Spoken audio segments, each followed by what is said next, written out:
Let's get ready to grumble!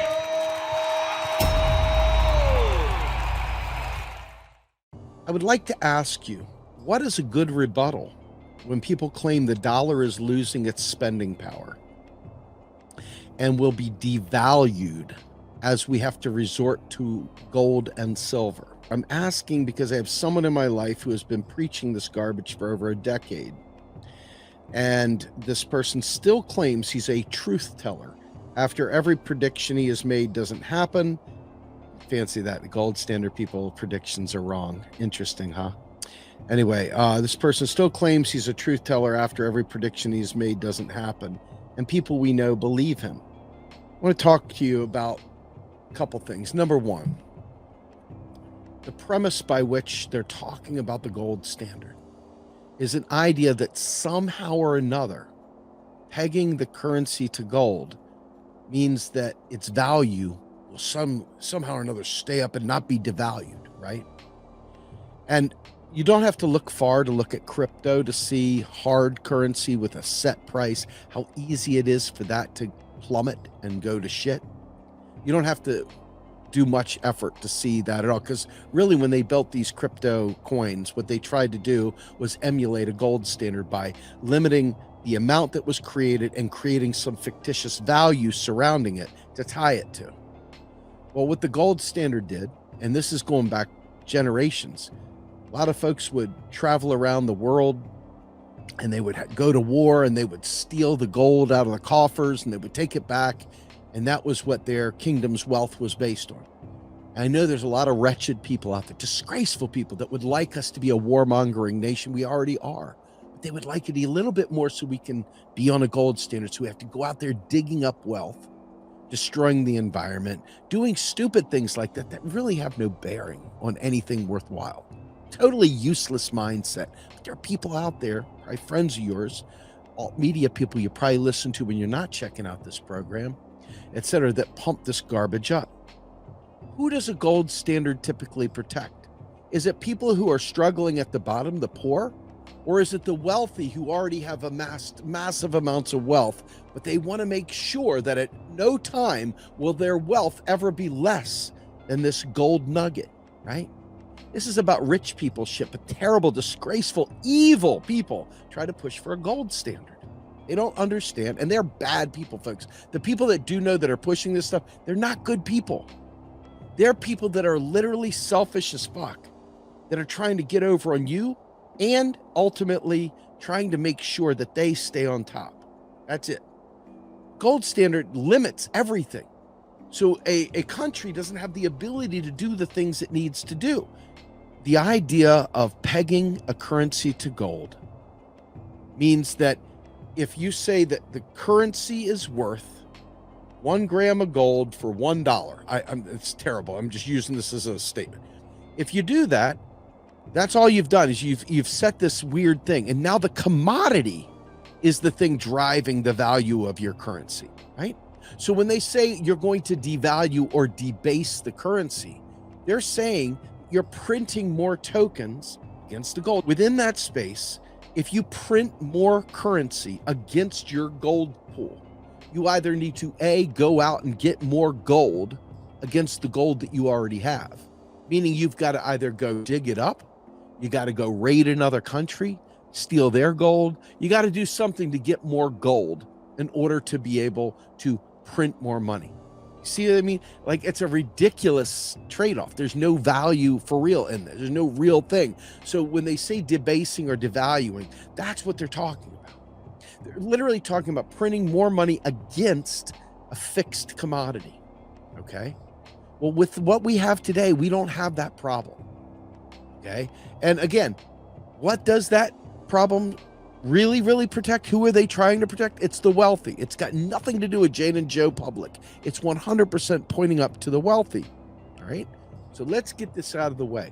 There is no such thing as debasing or devaluing a free-floating fiat currency.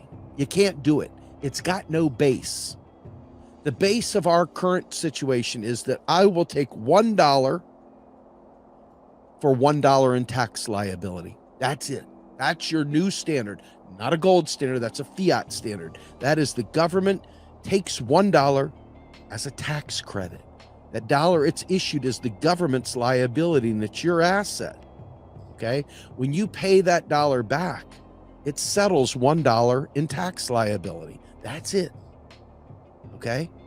So the idea of pegging the currency to gold to maintain its value is a ridiculous, debilitating concept.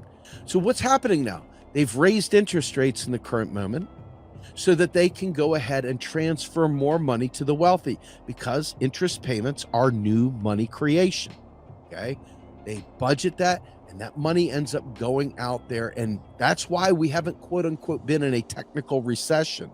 Okay. Because there's still more money being spent into the economy. It's just being spent to the top, to the people that already have money in the fire sector, people with investment capital, while the people below that don't have any money get nothing, zero, right? They just go in deeper debt, and they pay a higher interest rate for the debt that they take on. Okay. So this is a problem, because if we had a zero interest rate policy, you wouldn't be defending a positive interest rate by raising interest rates.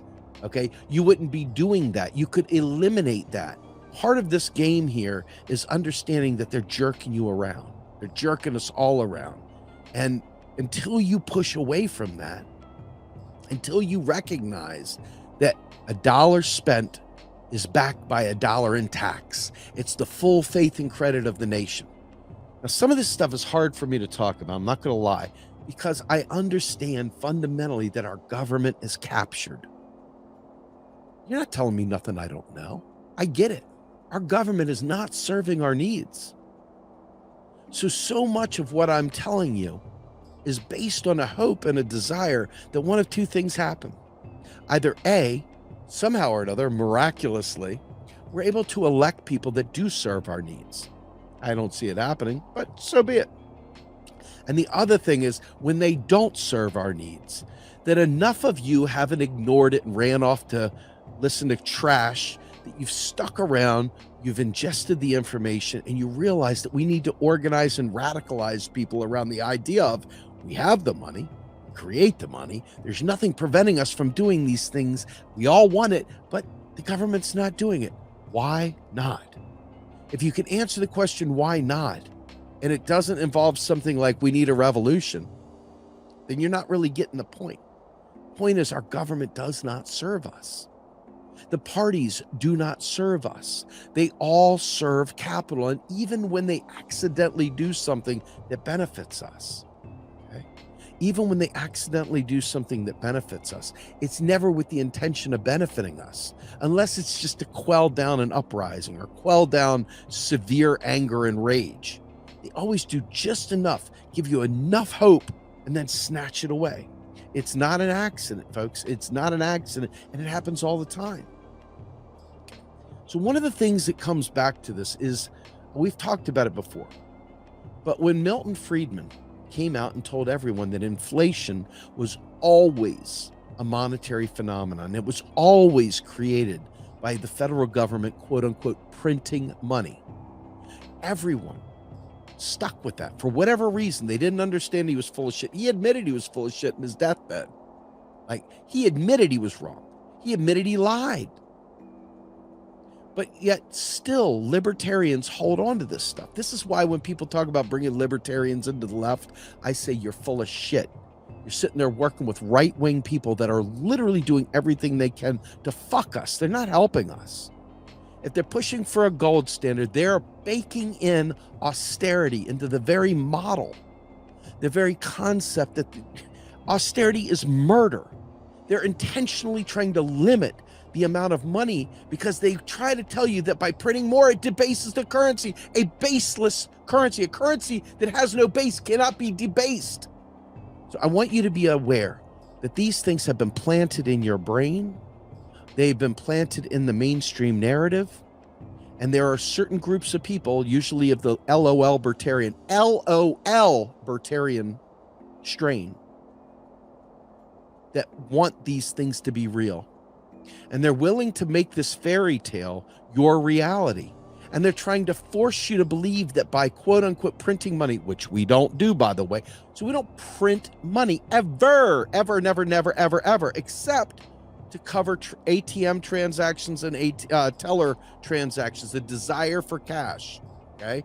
Which, quite frankly, is at an all-time low because people are using all kinds of modern fintech type payment systems and things are very digital to begin with, okay? But in reality, we have to understand that we have been functionally brainwashed with the idea that they're just printing money. And they hearken us back to Zimbabwe, where Mugabe had stolen, well, he didn't steal, he reappropriated, took back the farmland, okay, and gave it to the warriors. And on the way out, the colonizers threw a torch into the fields, burned up the existing crops, and told these warriors who were not trained farmers, hey, have at it. So the food production dropped to nothing. This wasn't about printing money. 100% about real resources and the fact that they did not have food sovereignty. They did not have production sovereignty. They didn't have value-added production in the country. So they were highly dependent on imports, which meant that they had to work with the currency of whoever they're buying from. If they didn't have enough foreign reserves of the nation that they're dealing with, if it's US dollars, US dollar reserves, if it was Great Britain, pounds, if it was freaking Japan, the yen, if it didn't have enough reserves for the transactions it's doing abroad, okay, then they were in trouble. And that's where groups like the IMF come in. Hey, we'll help you out. We'll give you foreign reserves, but you got to open all your markets. You've got to eliminate all your public spending, and you got to not protect anything that is local. We are coming in to do business in your country, and you're going to like it. That is what came from this stuff. When the government spends money into the economy, it spends it where people are going to push back the least. Okay? So we always spend money into the military, don't we? We're always spending money into the military because we all want to wear the stars and bars, the red, white, and blue, the apple pie, all the stuff that we've always thought of American exceptionalism. So we're willing to spend. So we really haven't fundamentally processed that we're not the good guys, we're the bad guys. We haven't processed that yet. Okay? And so they play on this patriotic thinking that we're funding the military, defend our troops, don't say anything bad about the troops, always stand with the troops, let's go have a parade, blah, blah, blah, right? This is not an accident. And what do? Every part of the military. I did a great piece. Please check out the state-by-state look at the military-industrial complex I did a few weeks ago. But within that space, they spread it out to all 50 states and territories. So there's production of military needs everywhere so that they are always begging you not to close their military base. Don't close the base. That's how we pay everything here, right? Everything about that is based on this. And we have bases all around the world. What? How do they get funded? Well, I'm sure some of it is local stuff. You know, local, even in foreign countries, they have a weird split mind. On one hand, they're thrilled that they've got business coming through with the GIs buying stuff in the local communities. On the other hand, they want the U.S. to hell out of there too, right? Okay. Well, it's the same thing in the U.S. as it pertains to the police department as well. We fund the police. Why? Because we've got to be tough on crime. All those folks that are committing quote unquote petty crimes, they've got to be put in jail. That means we need more jails. We need more cops. We need more militarized tanks in the streets. We need riot gear. We need freaking automatic armor piercing weapons. We need all this stuff for the local police. I'm of split mind here, folks. I'm a revolutionary that recognizes many of the things I tell you about fiat currency are particularly important to know to radicalize people. And in the off chance all my ideas of what electoralism are all fuzzy and wrong, if somehow or another elections are literally producing the value you think they are, and I'm wrong, I'm not, by the way. But on the off chance that I am wrong, in that case, we're hoping that we can get politicians that are placed in the power to be able to make these decisions for us, to make good calls. But alas, we know They haven't done that. They won't do that. All you got to do is look at the Squad and their worthless behavior with the railway strikers, right? They're scabs. Okay, so let's do away with the charade. Let's get smart. Let's grow up, Peter Pan, Count Chocula. Let's go ahead and become adults. Let's adult this thing. And let's accept that our government is captured in the United States. And many governments around the world are captured by neoliberal order. Groups that are under the NATO, EU type arrangement are neoliberal. They work together. This is what you're seeing in the geopolitical battle right now, is the dividing line between that kind of thinking and the other kind of thinking, which is more collectivism. Rugged individualism, collectivism. Okay? Very important to realize that if you don't get this right, you don't get anything right. You don't get anything right. Nothing right. If you don't understand the money story, you don't understand anything. Ultimately, what you're dealing with here is the United States predilection, this ridiculously obsessive mindset to stop communism. Why do they want to stop communism? Mind you, communism hasn't really existed anyway. Closest thing we got is down there in Cuba, okay? But real communism hasn't really happened. Even in Russia, it didn't really happen the way we think. But Russia proved what centralized planning with lots and lots of people fighting for the same thing could do. And that scared the shit out of them. They saw it happen in China too with Mao and the Great Leap Forward. Even though, quote unquote, he killed all these people, he didn't kill all these people. What happened quickly, if you listen to Macro and Cheese episodes with Carl Jha, you understand that what happened during the Mao era was that Mao he was definitely a dictator. He was definitely the one ruler, if you will. And all of his lieutenants were afraid to tell him that production had fallen. So they were giving him fake numbers. And so he was operating as if, but in reality, they were starving the people by taking the grain that they said that they were producing, and they sent it to Mao, say, hey, yeah, we're still meeting the targets. But the problem is that it wasn't Mao dictating to do that. It was people scared of Mao. And so as a result of that, Mao bumbleheaded through this thing, and people died. They starved. That's not communism. That right there is authoritarianism. That right there is a totally different thing.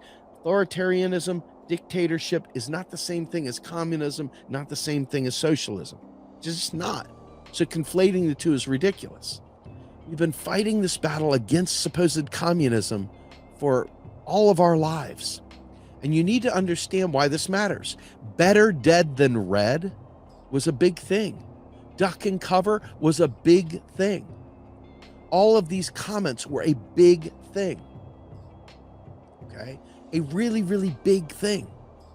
And so they have been purposely mind-fucking people by stars and bars. These colors don't run. We're in a quest, Lyndon Johnson, we're in a quest to crush communism. What do you call it? Truman, we're in a quest to crush communism. Douglas MacArthur, we're going to kill communism. We're going to go into China. We're going to go into Russia. We're going to take over. We're going to destroy it. Okay? In the end, every bit of this has been with the intention of, quote unquote, fighting back against communism, because capitalism, which is something that is kind of a misnomer, okay? The fact is the federal government could crush any kind of thing. We could have a mixed economy. We could have a democratic social, eco-socialist, doesn't matter. But our government has blessed this laissez-faire view of the world.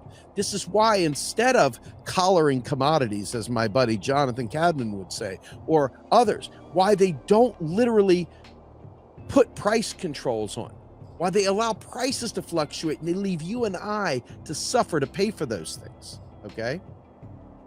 If you think about what I'm telling you, if you understand what I'm saying to you, you begin to understand why the gold standard is used to try and stifle our desires, stifle our needs, to crush us. People sitting there talking about, yeah, we should return to the gold standard. Yeah, fuck you. How about that? There's your gold standard. Fuck you, right? So with that in mind, the government is the currency creator. Why do they want you to believe it's a private Federal Reserve? Well, they want you to believe that because they want you to have another barrier to believing that you could actually have nice things. They want the private Federal Reserve narrative to block that. They want the whole debasing the currency narrative to block that. They want you to believe that socialism is handouts. They don't want you to believe that it's a matter of workers getting their share of the pie and having control of their lives. They want you to think it's all about free stuff, because that's what evil people do. And then non-evil people, just idiots, knuckleheads, jagoffs, okay? Jags, just another guy kind of people, go ahead and take that thinking and believe it. You don't have to be a rocket scientist to figure this stuff out, but the more you learn and the more you know, the more you grow and the more you can impact society. My name's Steve Grumbine. If I don't talk to you all beforehand, if you celebrate Christmas, have a Merry Christmas. Be with your loved ones. Take some time to yourself. Enjoy, relax, rejuvenate, but get ready to fight. Let's make the year of 2023 the year that we took ourselves seriously and took the government back, and we fought back, and we got people to believe. Let's do it. Let's do it. And